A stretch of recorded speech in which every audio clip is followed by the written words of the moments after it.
One of Formula One's most sacred rules is very likely to undergo changes, but it seems like the FIA is not really that keen on accepting the team's requests for this change to happen in the first place.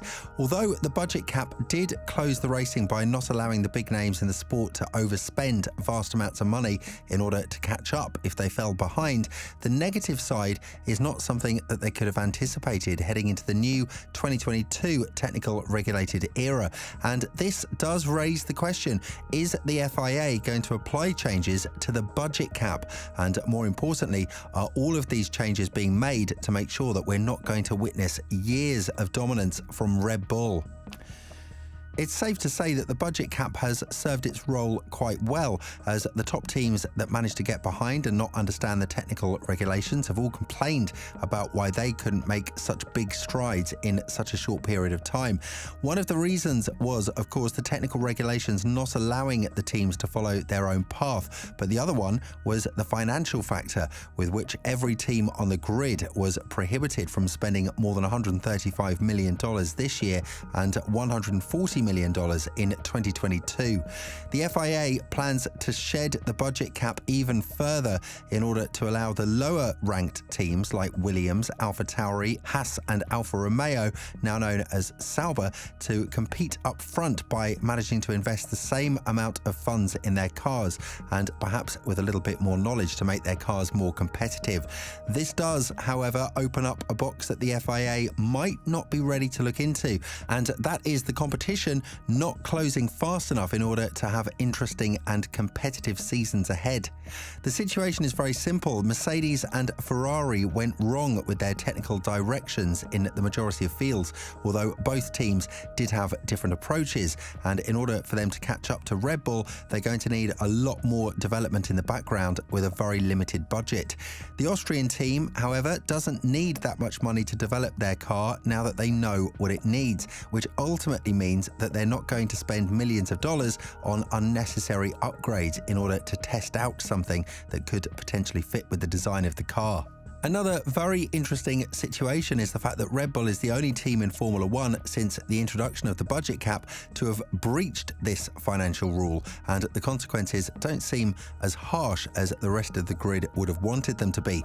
A deduction of 10% in the wind tunnels, as well as $7 million fine, did seem like a slap on the wrist type of penalty, considering the fact that Red Bull won 21 out of the 22 venues they've raced in. So with this in mind, there are a lot of arguments about whether the budget cap should exist, or even more precisely, whether the penalties for breaching it should be a lot higher. This is an area that has been addressed by Nicolas Tombazis, who is the FIA's single-seater director, adding that the unintended consequences that the cost cap regulations have introduced were expected, and now the governing body needs to work on finding a balance between financial fairness and the ability of teams to recover from their own mistakes. Elaborating on this even further, he went on to say, the problem with the financial regulations is, on the one hand, they do mean that somebody can't spend 3 times more than somebody else, which is good. But on the other hand, they do also mean that if you're behind somebody, you can't just throw everything at it and make an upgrade. In older times, some teams would occasionally start a season and be in a really quite bad place because they would have maybe messed up the project or concept or whatever. They arrive and are humiliated for the first few races. I've been involved in such a situation, but then you just make a massive upgrade package for Barcelona or Canada or something, and you'd virtually redesign the whole car like crazy for 3 or 4 months and then be winning races during the season. The current financial regulations limit the amount of upgrades you can do, so if somebody is further in the back, the recovery can be quite long and painful. The FIA's stance on this is quite firm. If you have a problem with your car, then just go back to the factory and find out where the problem is.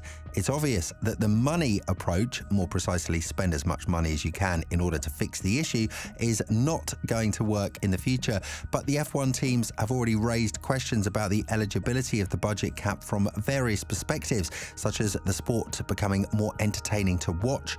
Yes, Red Bull did an amazing job with the ground floor effect, and they were amazed as to why the other teams took so long to understand how to properly implement these rules. But nonetheless, this is not a good look for the sport. sport. Even Horner and Verstappen said that they hope the teams could catch up in the 2024 season so that we'll all have some interesting races to watch. Tom Bazis recognised there could be a more relaxed regulatory environment, although he is still holding his ground that the only one that should be blamed for not achieving a certain result is the team. Elaborating on this, he went on to say, "There is a fine line between too much limitation, and clearly this is a technological sport and has to remain so. But on that side, with too much freedom, there is then potentially very big gaps between the cars, and that's a very difficult line to follow. Clearly, if you ask an engineer from a team, they will say it's too much limitation. I'm an engineer myself. I would love if all the cars were a complete technological battle, but we do need to consider that there are other factors at play that are important for the sport." There have been teams out there that tried to find a loophole in the budget cap, such as Aston Martin, as the Silverstone-based team has been accused by Otmar Schaffnauer, the former boss of Alpine, to test parts in different competitions and then implement them in Formula One, meaning that they wouldn't have to present it as a direct cost to the sport. This way, they're basically earning a free upgrade and they wouldn't have to face the risk of whether or not it's going to work on the car, which is ultimately the main reason why the F1 teams want to get a bit more freedom with the entire budget cap story. Ultimately, we've ended up with one very dominant team and others that are trying to catch up desperately without, so far, any success. And what the FIA can do at this point is just push the teams in a certain direction, which has been done by the governing body banning the work on the 2026 challenges in order to pursue the teams to make more competitive 2024 and 2025 cars. The rest of the grid was so desperate that the Red Bull domination would last for so long that they saw 2026 as the only chance to dethrone Verstappen and the Austrian team. And this reaction by the FIA is definitely what we needed as we started to hear statements from Mercedes, Ferrari and McLaren that the gains they've found for 2024 are immense. But while F1's cost cap has eliminated the risk of an arms race between the wealthiest teams out there and allowed teams like Williams and AlphaTauri to have a go at the points, it's not really that effective if you can't allow the other teams to catch up at a fair rate. It does sound a bit unfair, and Ben Saliam did say that they're not going to do anything to stop the Red Bull dominance because that would be a form of punishing the good kid. So what should we expect as we head into the 2024 season? While the F1 teams are eager to see some changes that would enable them more freedom in order to catch up to Red Bull, FIA's stance on the budget cap is loud and clear.